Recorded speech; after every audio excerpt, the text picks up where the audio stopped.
స్వాగతం. ప్రజలకు తిరువూరు పోలీసు వారి విజ్ఞప్తి, వినాయక చవితి సందర్భంగా అందరూ కూడా 23/8/2020 తేదీ 8 గంటలలోపు పర్మిషన్లు తీసుకోవాలి. అదేవిధంగా నిమజ్జనానికి 9 రోజులు మాత్రమే అనుమతిస్తారు.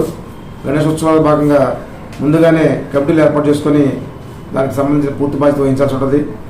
ఎటువంటి డీజేలకు అనుమతి లేదు, మామూలు మైకులు మాత్రమే అలౌ చేస్తాము. అదేవిధంగా మండపాల వద్ద సీసీ కెమెరాలు ఏర్పాటు చేసుకోవాలి.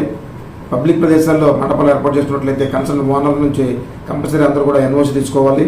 విగ్రహం ఎత్తు 5 అడుగులకు పెంచరాదు. అదేవిధంగా విగ్రహం ఏర్పడడం వల్ల ట్రాఫిక్ కానీ ప్రజలకు ఎటువంటి అంతరాయం కలగకుండా చూసుకోవాలి. రాత్రి 10 గంటల తర్వాత ఎటువంటి కార్యక్రమాలు చేయకూడదు. అదేవిధంగా మండపాల దగ్గర విలువైన వస్తువులు, డిబ్బీలు, బంగారం, లడ్డు, ఇతరత్ర సామాగ్రి ఉన్నట్లయితే దానికి కమిటీ వారే పీస్ కమిటీలు ఏర్పాటు చేసుకొని వారే పహారా వహించవలసి ఉంటుంది. అదేవిధంగా ప్రతి మండపం వద్ద కూడా ఒక పాయింట్ బుక్ ఏర్పాటు చేయాలి.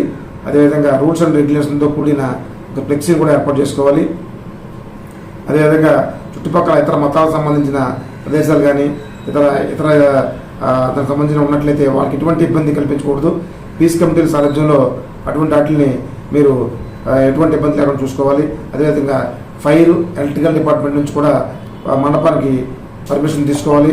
అదేవిధంగా ఈ నిమజ్జనం సమయంలో, అది ఊరేగింపు సమయంలో ఎవరు కూడా తాగి గొడవలు చేయడము, అదేవిధంగా న్యూసెన్స్ చేయడము ఇలాంటి పనులు చేయకూడదు. అగ్ని ప్రమాదాలు జరగకుండా ముందుగానే అగ్నిమాపక సిబ్బంది నుంచి పర్మిషన్ తీసుకోవాలి. అదేవిధంగా నిమజ్జన సమయంలో నీటి ప్రవాహం జరిగేటప్పుడు జాగ్రత్తగా ఉండాలి. లోతుకు వెళ్లకుండా ఎత్తగాలను నియమించుకొని దాన్ని నిర్దేశించిన ప్రదేశం దాటి లోపలికి ఎవరికి వెళ్ళకూడదు. అదేవిధంగా శాంతి భద్రతకు ఎటువంటి విఘాతం కలగకూడదు. వినాయక చవితి ప్రశాంత వాతావరణంలో ఎవరికి ఎటువంటి ఇబ్బంది కలగకుండా ప్రశాంత వాతావరణం చేసుకుంటారని, అందరూ కూడా ఆర్గానిక్ మన మట్టి వినాయకుడిని వాడి ప్రకృతిని కాపాడతారని, అదేవిధంగా ప్రజలకు కూడా ఎటువంటి ఇబ్బంది కలిగించకుండా ప్రశాంత వాతావరణంలో మీరు మీ కుటుంబ సభ్యులు చేసుకొని వినాయక ప్రశాంత వాతావరణం చేసుకొని ఎటువంటి గొడవలు తావు లేకుండా మంచిగా దాన్ని కంప్లీట్ చేసి పోలీసు వారికి అందరికీ సహకరిస్తారని ఈ సందర్భంగా తిరువూరు పోలీసు తరఫున అందరినీ పేరు పేరున కోరుకుంటున్నాను.